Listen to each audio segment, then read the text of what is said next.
नमस्कार, times of Swaraj में आप सबों का स्वागत है और मैं हूं संतोष सिंह। और आज हम टाइम्स ऑफ स्वराज में जो दिखाने जा रहे हैं वैसे शिक्षक जो 1 to 6 कैटेगरी में जिनका ट्रांसफर हुआ है और उस ट्रांसफर में जो अनियमितताएं बरती गई हैं, वो शिक्षक इस वीडियो को पूरी तौर 30 मिनट का वीडियो है, पूरे वीडियो को आप देखिए, क्योंकि ये बहुत ही महत्वपूर्ण विषय पर हमने चर्चा की है कि अभी तक देश स्तर पर हाई कोर्ट और सुप्रीम कोर्ट के जितने भी जजमेंट पति पत्नी के पोस्टिंग को लेकर, ट्रांसफर को लेकर हुआ है, उस सारे जजमेंट की हमने चर्चा की है। साथ ही विकलांग, दिव्यांग, विधवा, परित्यागता, गंभीर बीमारी से ग्रसित सरकारी सेवक के तबादले का क्या आधार है और उस आधार को लेकर जब कभी भी सरकार ने अवहेलना करने की कोशिश किया है या उसको शिथिल करने की कोशिश की है, तो हाई कोर्ट और सुप्रीम कोर्ट का क्या जजमेंट आया है और उस जजमेंट का क्या असर पड़ा है, इसकी चर्चा हम इस वीडियो में करने जा रहे हैं। और हमें लगता है कि आपका ये वीडियो काफ़ी महत्वपूर्ण होगा। पूरी वीडियो आप सुनिएगा। और ये लड़ाई सिर्फ एक दिन की लड़ाई नहीं है, इस लड़ाई को अंजाम तक पहुंचाइए।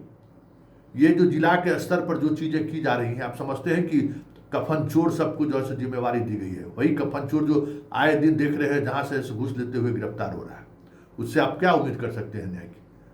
पिटारा खोलिए तो न्याय मिल सकता है, दिखाने मतलब यही ना, जहां न्याय मिलना चाहिए वहां न्याय मिला नहीं, अब फिर चले जाइए, अब जिला में कंट्रोल करें, लेकिन आप वो भी कीजिए। चलिए, हम आपको पटना हाईकोर्ट के एक एडवोकेट से आधे घंटे जो बातचीत हुई है वो बातचीत हम आपको सुनाने जा रहे हैं। और देखिए क्या लीगल पॉइंट है कि आपके तबादले के साथ जो मनमानी की गई है वो मनमानी विभाग नहीं कर सकती है। और वैसे शिक्षक जिनका तबादला नहीं हुआ है दूरी के आधार पर, उनके लिए भी महत्वपूर्ण लीगल एक्सपर्ट की राय आज हम लेने वाले हैं, वो भी हम दिखाएंगे। क्योंकि देखिए, सरकार या सिद्धार्थ हाईकोर्ट से सबसे ज्यादा डरता है। जब मामला हाईकोर्ट गया है, ये बैकफुट पर आ गया है। अभी ये जो प्रधान शिक्षक का मामला है, इस मामले में आज भी तारीख था, लेकिन सरकार जवाब देने की स्थिति में नहीं है, जबकि महाधिवक्ता कहते हैं कि तुम इस प्रस्ताव को वापस लो, गैरकानूनी प्रस्ताव है। इस तरीके के जितने, क्योंकि पूरा ट्रांसफर प्रोसेस ही गैरकानूनी है, इसलिए सभी, जैसे आप ट्विटर हैंडल पर कर रहे हैं, शिक्षा अधिकारी के दफ्तर पर आकर कर रहे हैं प्रोटेस्ट, वो सारे तरीके अपनाइए, लेकिन लीगल एक्सपर्ट से भी राय लीजिए कि आखिर जो सिद्धार्थ ने जो मनमानी की है उसका क्या जवाब हो सकता है। चलिए हम नलिन जी के पास चलते हैं और नलिन जी से हम समझना चाहते हैं कि इस पूरे तबादला प्रोसेस पर अगर हम हाई कोर्ट में सवाल खड़े करें तो सरकार के पास क्या जवाब है।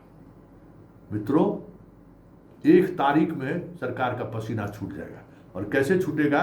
बिहार की एक शिक्षिका ही इस मामले में सुप्रीम कोर्ट तक लड़ाई लड़ी है, पति पत्नी के मामले में।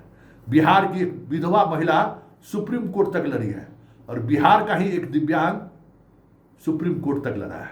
और उस मामले में समय समय पर क्या जजमेंट आया है, उस पूरे जजमेंट की चर्चा करते हुए ये 30 मिनट का ये वीडियो है।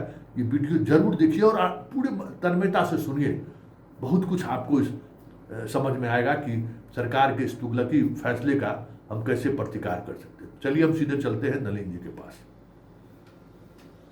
चलिए तो अब हम नलिन जी के पास चलते हैं। नलिन जी पटना हाईकोर्ट के सीनियर एडवोकेट हैं और सेवा मामले को लेकर विशेषज्ञ हैं। कई बार हमारी इनसे बातचीत होती रहती है, जो शिक्षक हो चाहे अधिकारी हो, उनके सेवा नियमावली क्या है, सेवा को लेकर कोर्ट का क्या व्यू रहा है और क्या जजमेंट रहा है, इसको लेकर तमाम मुद्दों पर हमारी बातचीत होती है।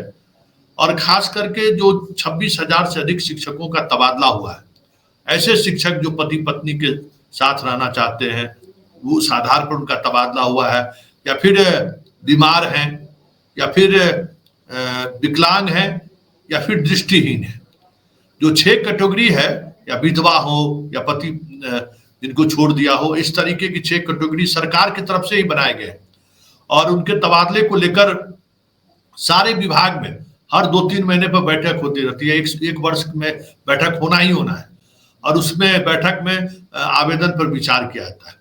लेकिन जिस तरीके से शिक्षा विभाग ने तबादला किया, पति पत्नी के आधार पर तबादला किया गया, तो वो इतनी दूर पति को भेज दिया गया कि पति पत्नी के बीच की दूरी किसी का 60 किलोमीटर, किसी का 70 किलोमीटर, इस तरीके से दूर भेज दिया गया। विकलांग है, दृष्टिहीन है, वो उनको अपने प्रखंड से बाहर कर दिए, उनके लिए और नई समस्याएं खड़ी हो गई हैं। उसी तरीके से महिलाओं को लेकर अगर हम बात करें तो उनके लिए वो समस्याएं, बीमार है जो चाहते हैं कि वह ऐसी जगह पर हमारी पोस्टिंग हो जहां इलाज उनको सुलभता के साथ मिल जाए। हार्ट के पेशेंट है, कैंसर के पेशेंट है, लेकिन किसी के आवेदन पर ख्याल नहीं रखा गया। सबसे ज्यादा शिक्षा विभाग की बदनामी इन्हीं 26,000 के तबादले को लेकर हुआ है। हालांकि अन्य तबादले को लेकर भी सवाल खड़े हुए हैं, लेकिन ये सबसे महत्वपूर्ण है। और इससे जुड़े हुए लगभग 26,000 जो शिक्षक जिनका तबादला हुआ है, और यह कहा गया है कि आप तबादला हुआ, आप नहीं जा सकते हैं तबादले वाले स्तर पर, लेकिन 1 साल आपका तबादला नहीं करेंगे।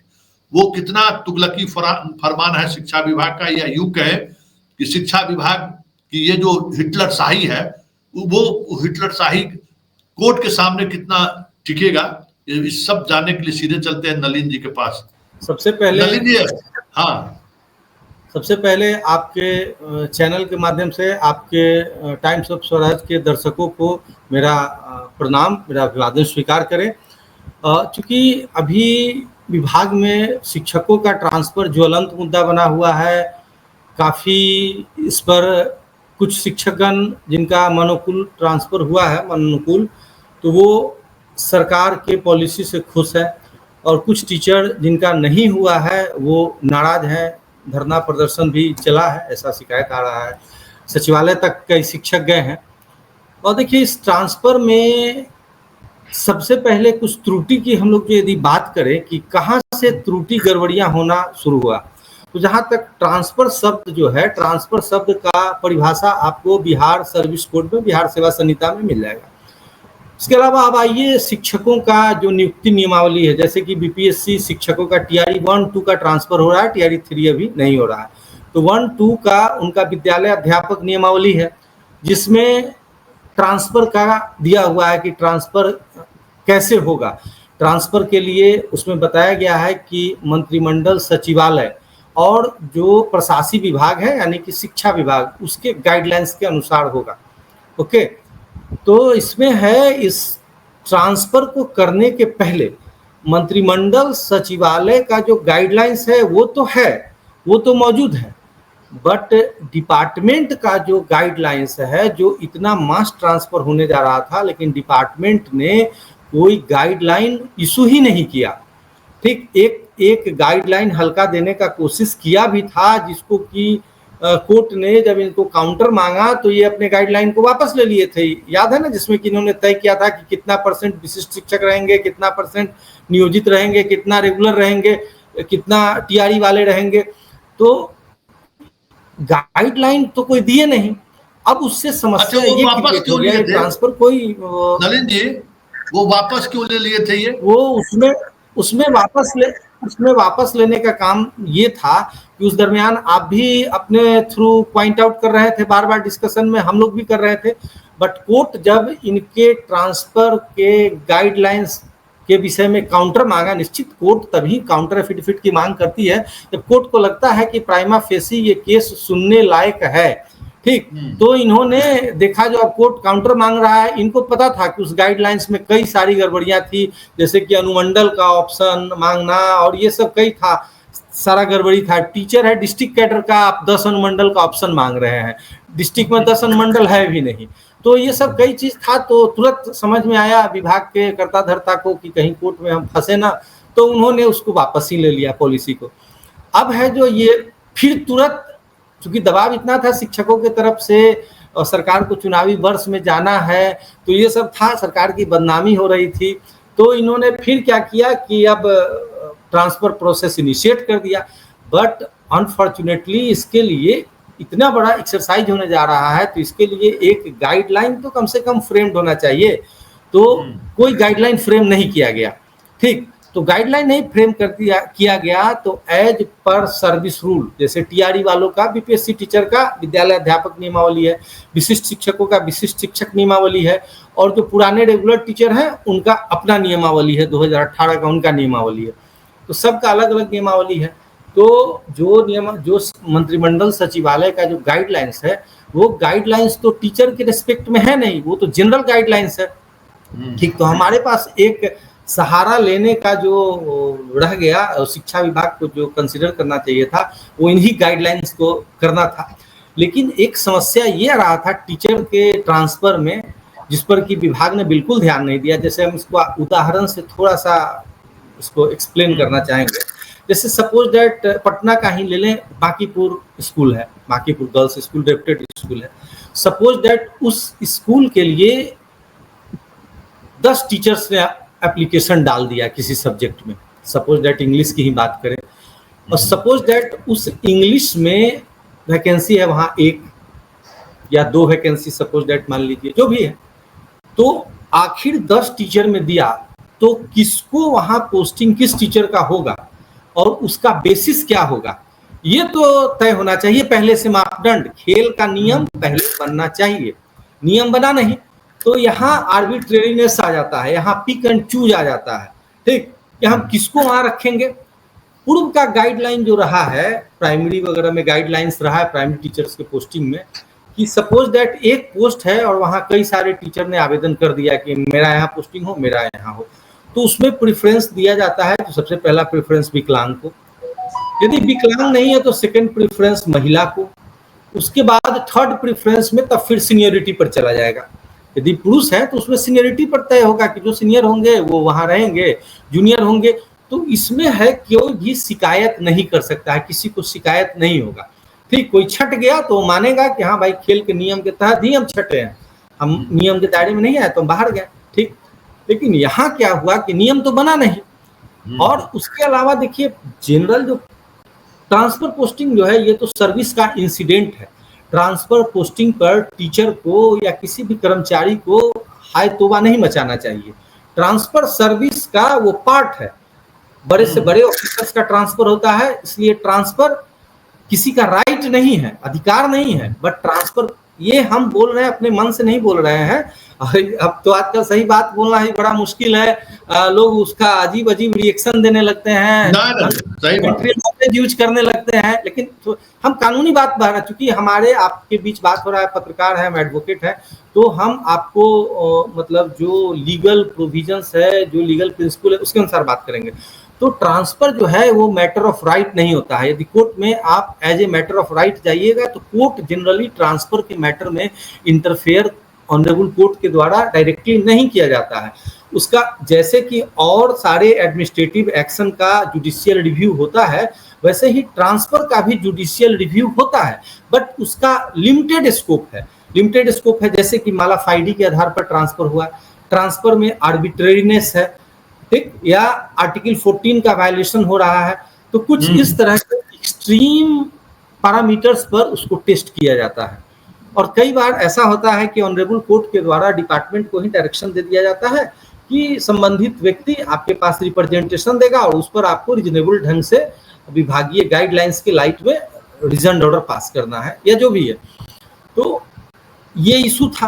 अब है जो हम लोग आते हैं एक एक करके, जैसे कि सबसे पहले हम लोग ऐसे टीचर जो कि मेडिकल ग्राउंड, इसको लीगल लैंग्वेज में हम लोग कहें पर्सनल हार्डशिप के आधार पर जो लोग भी ट्रांसफर का मांग करते हैं, डिफरेंट हार्डशिप है, डिफरेंट उनकी कटाइयां हैं, जिसमें कि मेडिकल ग्राउंड पर जो लोग मांग कर रहे हैं ट्रांसफर का।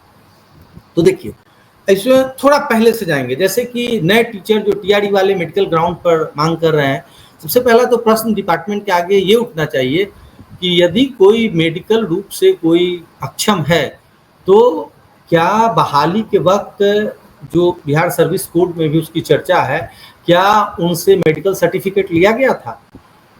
तो ये भी एक यक्ष प्रश्न है जिसके लिए रिस्पॉन्सिबिलिटी तय होनी चाहिए।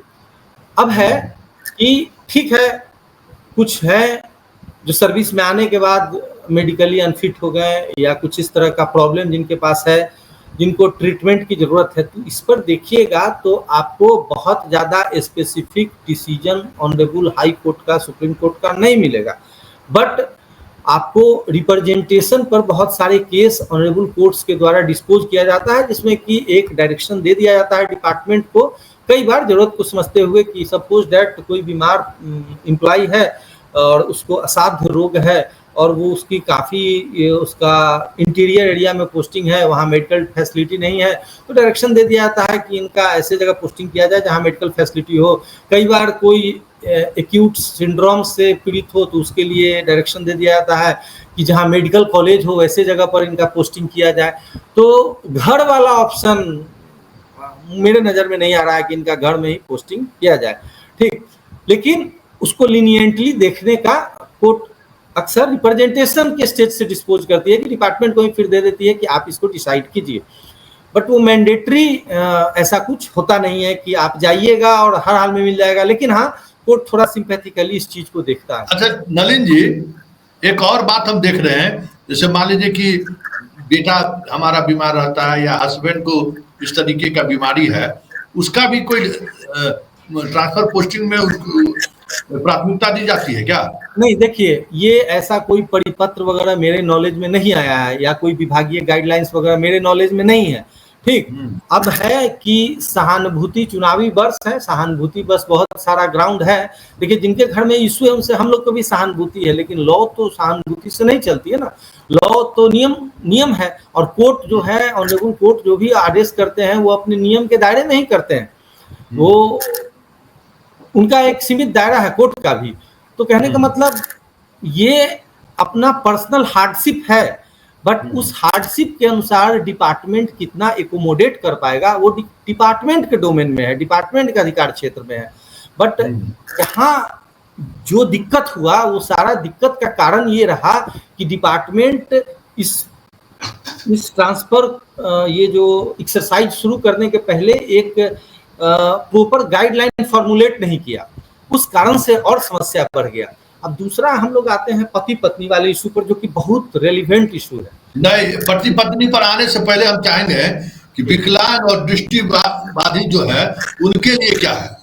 हाँ, विकलांग और दृष्टिबाधित वाले में भी उनका भी है जो लीनियंट देखने का है, वो डिपार्टमेंट के आपको गाइडलाइंस में, आपको मंत्रिमंडल सचिवालय में, आपको मैंने अभी थोड़ी देर पहले भी चर्चा किया था कि पुराने शिक्षक वाले में भी था कि यदि किसी स्कूल में आवेदन आता है विकलांग का तो पहला प्राथमिकता उसी को देना है।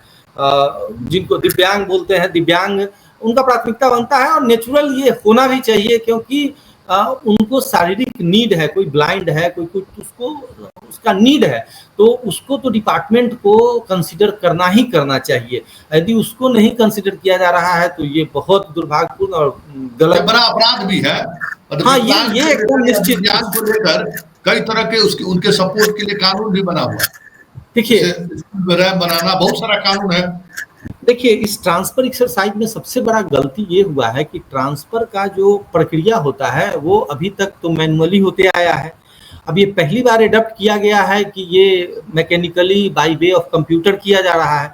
अब देखिए ट्रांसफर में एक और पॉलिसी रहा है सेटल्ड प्रिंसिपल टू रिक्रूटर, जो मालिक है, मास्टर है, वो अपने देखता है कि हमारा कौन सा सर्वेंट किस जगह फिट बैठेगा, किस जगह अच्छा काम कर सकता है, वो देखना है, ठीक, वो देखना है, वो प्रिंसिपल है। लेकिन यहाँ क्या हो रहा है कि अब कंप्यूटर इस चीज को कैसे एनालाइज करेगा? कंप्यूटर मशीन तो कर नहीं सकता, कंप्यूटर तो मशीन है, वो कैसे एनालाइज करेगा कि मेरा कौन सा एम्प्लॉय कहाँ फिट बैठेगा, कहाँ के लिए? तो एक ये इनिशियल वायलेशन ये भी हो रहा है प्रिंसिपल्स का। आप पढ़िएगा जूरिस्प्रूडेंस, जो सर्विस जूरिस्प्रूडेंस है, उसमें ट्रांसफर रिलेटेड जो चैप्टर का व्याख्या है उसमें इन सब चीजों की चर्चा है, ये हम अपने मन से नहीं ऐड कर रहे हैं, ठीक। तो अब हम लोग पति पत्नी का ट्रांसफर का चर्चा कर लें, ठीक। काफी ज्वलंत मुद्दा है। देखिए पति पत्नी के ट्रांसफर पर पूर्व से गाइडलाइन रहा है, ठीक। अब इस पर हम आपको शुरुआत में एक सरकारी परिपत्र से शुरू करते हैं, ठीक, और पीछे ले जाएंगे। रिसेंट परिपत्र भी कुछ समय समय पर जारी होता है, लेकिन सबसे पहले जो आपको हम परिपत्र जारी कर रहे हैं वो आपको मैं दिखाऊंगा। वो आपको एक परिपत्र 67 में 1967 में ही जारी हुआ था, ठीक। इस परिपत्र में भी पति पत्नी को ट्रांसफर में प्राथमिकता देने की बात कही गई थी। ये देखा जाए, ये है उस वक्त कार्मिक विभाग हुआ करता था, बिहार सरकार का कार्मिक विभाग। तो इसमें है, इसका ये आपको मैं बता रहा हूं, ये 6 अक्टूबर 1967 का है ये, ठीक। पत्र संख्या इसका 15054 है। इसमें स्पष्ट किया गया है, विषय ही है, यदि पति पत्नी दोनों ही सरकारी कर्मचारी हो तो उनका यथासंभव एक ही स्थान पर पदस्थापन। वर्ड यथासंभव का प्रयोग किया गया है, यथासंभव। तो सुन पा रहे हैं या कोई बाधा? सुन रहे। तो इसमें कहा गया है आगे कि निर्देशानुसार मुझे कहना है कि यदि पति पत्नी दोनों ही सरकारी कर्मचारी हो और एक ही विभाग के अधीन काम करते हो तो उन्हें यथासंभव एक स्थान पर पदस्थापित करने का प्रयत्न किया जाए। यदि वे अलग अलग विभाग के अधीन काम करते हो तो उनके एक ही स्थान पर पदस्थापित किए जाने के अनुरोध पर संबंधित विभाग यथासंभव सहदयापूर्वक विचार करे। ऐसा प्रिंसिपल लेट डाउन किया गया डिपार्टमेंट द्वारा अपने परिपत्र में। और एक हम इसी बेसिस पर एक हमने केस किया था, एक एम्प्लॉय का रमा रमन केस। उसमें हमने इसी ग्राउंड पर, उनकी पत्नी शिक्षिका थी पश्चिम चंपारण में और वो क्लर्क थे मुजफ्फरपुर में। तो हमने हाई कोर्ट में रिट पिटीशन लगाया था, तो हाई कोर्ट ने आरडीडी को डायरेक्शन दे दिया कि आप इस पर निर्णय लीजिए, और उस लाइट में डिपार्टमेंट ने उन पर निर्णय लेके उनका पोस्टिंग कर दिया पत्नी के आधार पर।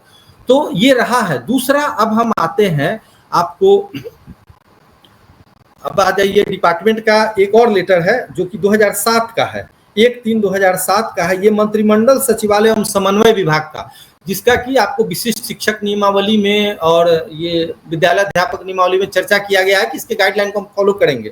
तो वो लंबा चौड़ा है। इसमें है सरकारी सेवकों के स्थानांतरण पदस्थापन के संबंध में नीतियों एवं प्रक्रिया का निर्धारण किया गया। ऐसा ही एक निर्धारण का हम बोल रहे थे जो डिपार्टमेंट को भी करना चाहिए था, बट नहीं डिपार्टमेंट किया है तो यही मान्य होगा, चूंकि नियमावली में इस चीज की चर्चा है।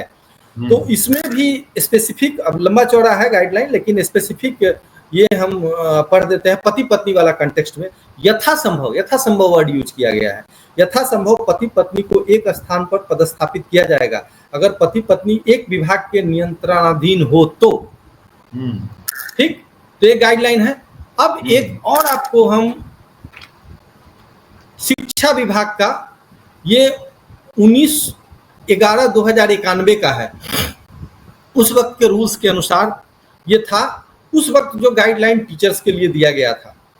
तो उसमें था कि महिला एवं विकलांग शिक्षकों को छोड़कर से सभी शिक्षकों का स्थानांतरण गृह प्रखंड के बाहर किया जाएगा। उस वक्त का जो गाइडलाइन था, ठीक। उसके अलावा इसमें था, इसमें भी पति पत्नी का ग्राउंड था, ठीक। तो हमारा ये कहना है कि डिपार्टमेंट पति पत्नी के ग्राउंड पर पोस्टिंग में प्रिविलेज देने के कंसेप्ट को एडॉप्ट किए हुए हैं और उस पर समय समय पर उस लाइट में ऑर्डर पास करते आया है। तीनों ग्राउंड पर हुआ है, मेडिकल ग्राउंड पर भी हुआ है। उसका भी आपको उदाहरण देंगे। 2018 में शिक्षा विभाग के क्लर्क लोग का, 2018 नियमावली के लाइट में शिक्षा विभाग के क्लर्क लोग का 3-4 साल पहले ट्रांसफर हुआ, 3-4 साल नहीं लगता है, 1 साल पहले हुआ है। तो उसमें एकोमोडेट किया गया था। उसमें था कि जो लोग भी एक जगह जमे हुए हैं उनका इमीडिएट ट्रांसफर कर दिया जाए, बट उसमें कंडीशन लगा दिया गया कि जो लोग बीमार हैं उनको उससे एक्सेप्शन दे दिया गया, तो वो लोग का ट्रांसफर नहीं किया गया। तो शिक्षा विभाग का ये रिकॉर्ड रहा है कि बीमारी के ग्राउंड पर भी कंसिडर किया गया है। नो डाउट जो विकलांग दिव्यांग है उनका तो कंसिडर भी किया ही जाता है, उसमें भी कोई नो डाउट। और पति पत्नी के ग्राउंड पर आपको एक बहुत रिलेवेंट, हम आपको सुप्रीम कोर्ट का ऑर्डर आपको, वो जजमेंट्स, देखिए एक सुप्रीम कोर्ट का ऑर्डर था, वो बिहार के कंटेक्स्ट में ही हुआ था।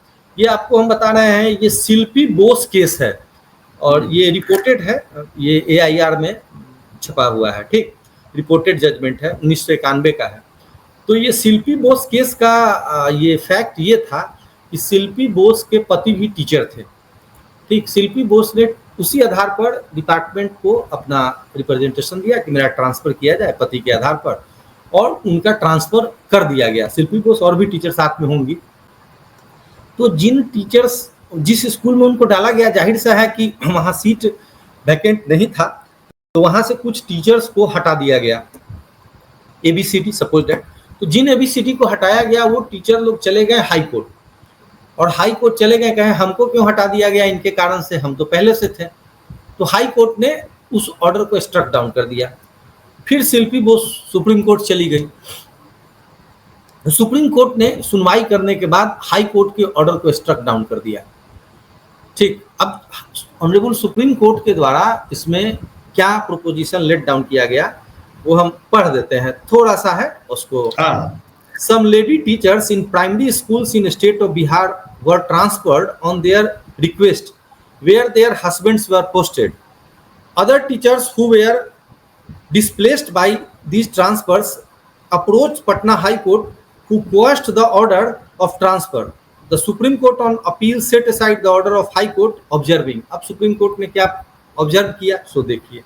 If the competent authority issued transfer order with a view to accommodate a public servant to avoid hardship, the same should not be interfered by the court merely because the transfer order were passed on the request of employee concerned.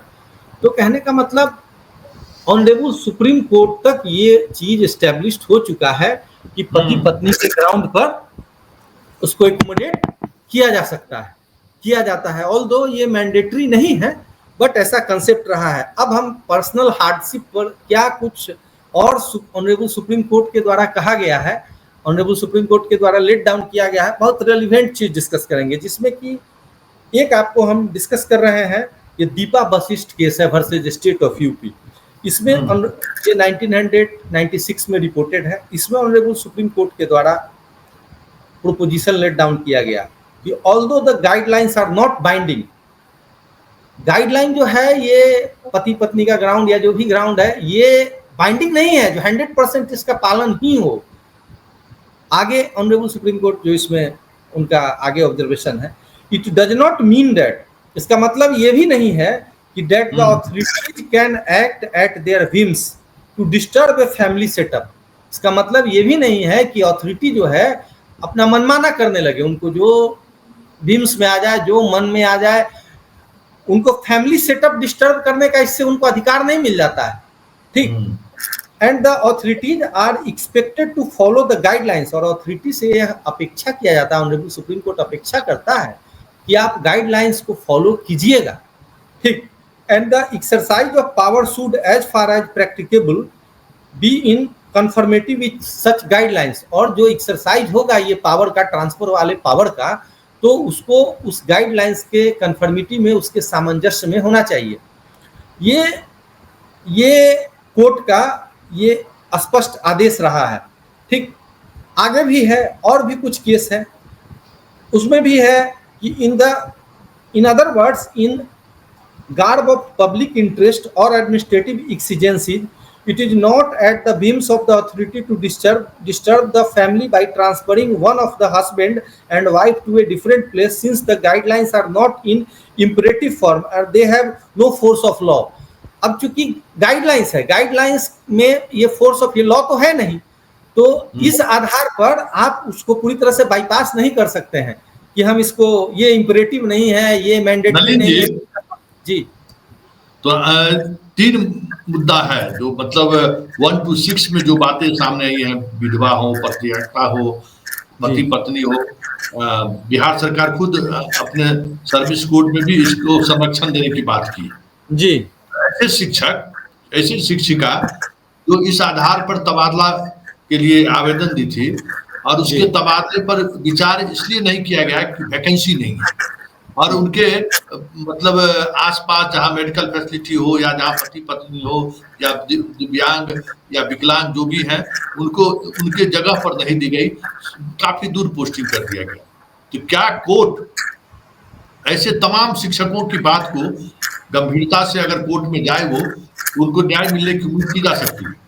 जी, अभी आपके जवाब पर आने के पहले हम एक और चीज छूट गया, आपने वीडियो शब्द का यूज किया, उनके कंटेक्स्ट में भी एक कहने का है कि मेरे भी संज्ञान में आ रहा है, कई वीडियो महिलाएं अपेक्षा कर रही हैं, उनके लिए डिस्कशन में कहीं छूट न जाए, इसलिए हम एक मूवी जजमेंट का आपको जिक्र कर देते हैं। एक और केस है यूनियन ऑफ इंडिया का, ये केस है, sorry, Shrimati Devi, versus Union of India, इसमें Supreme Court, honourable Supreme Court के द्वारा क्या गया है, Supreme Court directing competent authority to post a video with 3 minor children on a suitable post at or near our hometown in the special circumstances of the case।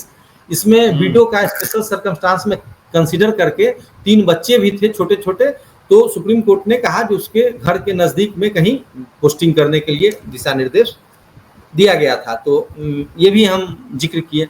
अब आते हैं कि जो वैकेंसी वगैरह और सब आपके द्वारा जो उठाया गया प्रश्न, देखिए डिपार्टमेंट की ये ड्यूटी थी कि ये ट्रांसफर एक्सरसाइज के पहले वो एक चार्ट हर जिला स्तर पर जारी करता कि किस स्कूल में मेरा कितना वैकेंसी है, किस कहाँ वैकेंसी है। तो डिपार्टमेंट आखिर इसको सीक्रेट क्यों रखता है, ये तो एक गंभीर प्रश्न चिन्ह लगाता है ना। तो यदि वो जारी कर देता तो आज इतना हल्ला नहीं होता है, टीचर लोग अपना देख के उस अनुसार से अपना अप्लाई करते। तो इन्होंने वो भी नहीं किया। तो जो टीचर 10 ऑप्शन देते तो ठीक है, कुछ डिमांडेड अपने घर के आसपास का भी देते, लेकिन 1-2 ऐसा भी स्कूल वो लेके रिजर्व में चलते जो कि ज्यादा डिमांड में नहीं था, ठीक, तो वो हो नहीं सका। अब देखिए ये चीज मुझे भी नहीं डाइजेस्ट हो रहा है कि सपोज दैट कोई टीचर, कोई महिला टीचर मांगी ट्रांसफर अपने घर के आसपास, तो इन्होंने जो वादा किया था कि यदि उस जगह रिक्ति नहीं होगा वो 10 पंचायत में, तो हम आपको आसपास में कर देंगे, ठीक। तो आसपास में पंचायत, 2 पंचायत, 4 पंचायत आगे पीछे करिए, 5 किलोमीटर 10 किलोमीटर, ये 70-80 किलोमीटर जाने का क्या तुक है, कहाँ से तुक है, ये चीज हमको नहीं पता। अच्छा ये कौन सा सॉफ्टवेयर बना है, हमको तो कभी कभी लगता है कि ये ई शिक्षा कोष, ये कहीं शिक्षक प्रताड़ना कोष तो नहीं है, शिक्षक प्रताड़ना ऐप तो नहीं है, ठीक। अब कह देंगे तो फिर FIR, जैसे आपको FIR के लिए पत्र लिख रहे हैं, कहीं हम पर भी ना लिखने लगे FIR। FIR का तो एक अलग ही धमकी चलता है डिपार्टमेंट की तरफ से। तो मतलब ये पब्लिक डोमेन में डिस्कशन में नहीं होना चाहिए। लीगल फैटर्निटी या जर्नलिस्ट फैटर्निटी इसका डिस्कशन भी ना करे। तो हम डिपार्टमेंट को आईना दिखा रहे हैं कि ACS महोदय सर, आप बहुत बड़े पोस्ट पर हैं, लेकिन आपको ये चीज समझना होगा कि आप डेमोक्रेटिक सेटअप में हैं, आप आका नहीं है, आप भी सर्वेंट हैं, थोड़े बड़े सर्वेंट हैं, बट है सर्वेंट ही, आप पब्लिक सर्वेंट ही हैं, आप कानून से ऊपर नहीं है। तो चलिए नलिन जी, तो हम अपने शिक्षक दर्शकों को कह दें कि भाई जिस तरीके से हम लोगों ने कहा था कि प्रधान शिक्षक के मामले में सिद्धार्थ जी आप मनमानी कर रहे हैं, कोर्ट में आप गए तो पहले सुनवाई में आपको मुंह खानी पड़ेगी। तो इसी तरीके से जो विकलांग हम लोग डिस्कस किए ही थे और देखे कैसे स्टे हो गया। हाँ, स्टे हो गया। तो हम वैसे तमाम शिक्षकों को हम कहेंगे कि पहले आप विभाग को आप रिप्रेजेंट दीजिए कि हमें आप जिस तरीके से तबादला किए हैं वो तबादला बिहार का जो सेवा संहिता है उसके अनुकूल नहीं है, हमारे साथ जस्टिस नहीं हुआ है। अगर 1 सप्ताह के अंदर विभाग आपके आवेदन पर विचार नहीं करती है तो ये तय मानिए कि पहली सुनवाई में हमें तो लगता है, क्या वकील साहब, देखिए आपके तो संज्ञान में है, हमने भी एक RTI लगाया है कि हमको ट्रांसफर से संबंधित फाइल का इंस्पेक्शन कराया जाए। हम फाइल इंस्पेक्ट करेंगे, हम देखेंगे कि आखिर वो फाइल में क्या मूवमेंट हुआ है, किस किस अथॉरिटी के द्वारा क्या टिप्पणी किया गया है, सारा हम देखेंगे, सारा का कॉपी लेंगे। उसके अलावा हम पॉलिसी की भी मांग किए हैं RTI के तहत, किस पॉलिसी के तहत इतना बड़ा एक्सरसाइज किया गया, वो पॉलिसी हमको उसकी कॉपी प्रोवाइड किया जाए।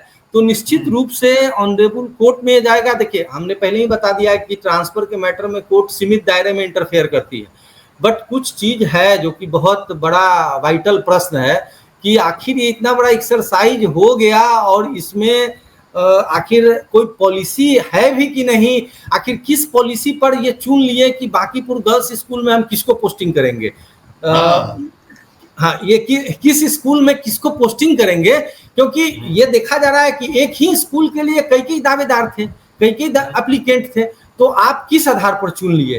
ठीक, देखिए एक और चीज बहुत वाइटल, एक चीज और छूट रहा है, उसको डिस्कशन किया जाए। हम एक दिन और इस चीज की चर्चा किए थे आपसे। देखिए इसमें है कि ऑलरेडी रूल्स ट्रांसफर किस मोड में होगा, ये रूल्स फ्रेम है, ये ऑलरेडी DO को करना था, ठीक, डिस्ट्रिक्ट को संबंधित DO को करना था और राज्य स्तर पर डायरेक्टर प्राइमरी का डोमेन था और डायरेक्टर सेकेंडरी का था। तो सारा पावर को एक जगह यूजर्व कर लिया गया, जिस कारण से दिक्कत हुआ कि ट्रांसफर जो है वो बिल्कुल एक जगह आ जाने के कारण बहुत कुछ ढंग से हो नहीं सका। अब चूंकि अलग अलग जिला में होता तो एक्सरसाइज थोड़ा ढंग से हो पाता। ये मॉनिटरिंग करते ना, कोई शिकायत आता तो मॉनिटरिंग करते या अपील का फोरम बना देते, जैसे पुराने टीचर्स का था। यदि ट्रांसफर में आप असंतुष्ट है तो आरडीडी के पास अपील कीजिए, तो अपील होता, अपील का प्रावधान सारा कुछ रहता। अभी आप नरेंद्र जी एक निकाले हैं नया अपील का, बताया है कि शिक्षा कोष पर ही अपील कीजिए। हर विभाग में जो है सो मतलब शिक्षा विभाग के नोडल अधिकारी पटना से नियुक्त हुए हैं, वो रोज आपके आवेदन पर जो है सो विचार करेंगे। मतलब अभी भी ये सेंट्रलाइज रखना चाहते हैं। अब देखिए सिद्धार्थ जी शायद इंजीनियरिंग बैकग्राउंड के ऑफिसर हैं, उनका टेक्नोलॉजी पर बहुत भरोसा है, बट टेक्नोलॉजी कितना सक्सेस हो रहा है ये आए दिन इस शिक्षा कोष ऐप का तमाशा देख रहे हैं ना। कभी अपलोडिंग में समस्या, कभी कुछ समस्या। अब उस दिन टीचर्स का जिनका ट्रांसफर हुआ है, कई लोग फोन कर रहे थे कि जब स्कूल में पहुंचे तो उसका जो रिलीविंग लेटर जो था वो क्या अपलोड करना था, योगदान पत्र, वही डाउनलोड नहीं हो रहा था। तो ये सब इशू तो आ रहा है, बट टेक्नोलॉजी पर इतना भरोसा कर रहे हैं तो अच्छी बात है। वो तो खैर सरकार का काम है कि वो कौन सा मोड अपनाता है, जो है ये उनके डोमेन में है। बट पब्लिक का और टीचर्स का तो ये डिमांड जरूर है कि आप जो भी कीजिए उसमें फेयरनेस हो, उसमें पॉलिसी पहले से निर्धारित हो, वैकेंसी भी पहले से दिखना चाहिए। आप ऐप पर सब कुछ दिखा रहे हैं तो वैकेंसी क्यों नहीं दिखाते हैं ऐप पर, जो किस स्कूल में कितना वैकेंसी है, ताकि आखिर इस सिक्रेसी क्यों है आखिर। अब तो अभी देखिए उस दिन अखबार में हम पढ़े कि ये ट्रांसफर का लिस्ट आउट हो गया, इस कारण से कार्रवाई किया जाएगा। अरे ट्रांसफर ऐसा कॉन्फिडेंशियल चीज है, ये क्या है, ये देश की सुरक्षा से जुड़ा हुआ है। आरटीआई भी डिफाइन करता है कि कौन सा डॉक्यूमेंट पब्लिक डॉक्यूमेंट माना जाएगा, कौन सा नहीं। ट्रांसफर तो हम ही आरटीआई में मांग रहे हैं, नहीं कैसे देंगे, पब्लिक डॉक्यूमेंट है, क्यों नहीं देंगे। ट्रांसफर में जानने का सब कोई का हक है कि कहाँ कौन ट्रांसफर हुआ नहीं हुआ, सब एग्जामिन कर सकता है, हर इंडिया के सिटीजन को राइट है। तो ये सब थोड़ा सा चीज एक्सेप्टेबल नहीं हो रहा है, इस पर थोड़ा सा डिपार्टमेंट को विचार करना चाहिए। और भी डिपार्टमेंट भी चाह रही है कि हाँ ट्रांसफर हो, और चुनावी वर्ष है, एनडीए भी चाह रही है, तो चाह रही है तो, लेकिन सवाल है जो एनडीए कर भी रही है काम, इतने टीचर की बहाली की, नियोजित को उनको विशिष्ट शिक्षक बना दिया, सब कुछ कर रही है, लेकिन अब कुछ ऐसा कर रही है कि वो नाम के बदला बदनाम ही हो जा रही है, देनी पड़ जा रहा है। तो यही दिक्कत है, ये दिक्कत। चलिए नलिन जी बहुत बहुत धन्यवाद। चलते चलते हम अपने दर्शकों को बता दें, खास करके शिक्षक दर्शकों को, कि जो 26,000 वाले हैं, जो आपके साथ अनजस्टिस हुआ है, आपने लीगल प्रोसेस समझिए कि लीगली आप क्या कर सकते हैं। रिप्रेजेंटेशन तो आप दे ही दीजिए, और सुनवाई नहीं हो तो हाई कोर्ट जाइए, और हाई कोर्ट में ऐसे दर्जनों जजमेंट है, जिस जजमेंट के सहारे आपको तुरंत न्याय मिलेगा। एक और चीज इसमें है ना, इसमें सर कहना चाहेंगे कि ये लोग अपने रिप्रेजेंटेशन में यदि इन लोग को लगता है कि कुछ डिस्क्रिमिनेटरी चीज हुआ है तो उसको जरूर मेंशन करेंगे कि हाँ फलाने टीचर का आप इस तरह से कर दिए। ये कुछ एग्जाम्पल उनके रिप्रेजेंटेशन में रहना चाहिए कि आखिर कोर्ट में जब कोई भी प्रोसीड करेगा तो कोर्ट में ये बताना होगा ना कि देखिए ये इस तरह से कैसे हो गया, या ये कौन सा पॉलिसी के आधार पर हुआ, या कुछ। क्योंकि सरकार से जब आप लड़ने जा रहे हैं तो आप में मजबूती होनी चाहिए, और कुछ नलिन जी इनके पास सफिशिएंट एविडेंस है। हम विकलांग के रूप में, हम पति पत्नी के रूप में, हम विधवा के रूप में, जो स्कूल हमने च्वाइस मांगा वो हमको इस आधार पर नहीं दिया गया कि वहाँ वैकेंसी नहीं है। कल होके आप अंतर जिला के अंदर वाले का ट्रांसफर करते हैं तो उस स्कूल में आप पोस्टिंग कर देते हैं। इस चीज का दुहाई डिपार्टमेंट के पास रिप्रेजेंटेशन के थ्रू दे देना है, ये एग्जाम्पल लिख देना है, ये एग्जाम्पल लिखने की जरूरत है, तब ना ऑनरेबल कोर्ट इस चीज को कंसिडर कर पाएगा। चलिए बहुत बहुत धन्यवाद। काफी समय आपका हमने दिया बिना क्या पीछे को। नहीं, आप भी शिक्षकों के लिए प्रयासरत है और हम भी शिक्षकों के लिए ही प्रयास किए हैं। अब देखिए उस दिन ईपीएफ का मेरा एक जजमेंट आया है, एलपीएस सरकार अपना विड्रॉ कर ली, आपने चलाया भी था न्यूज में। तो शिक्षकों के लिए हम लोग तो लड़ते ही रहते हैं, मेरा भी केस आप ही लड़ लीजिएगा। चलिए ठीक है, धन्यवाद, नमस्कार नलिन जी।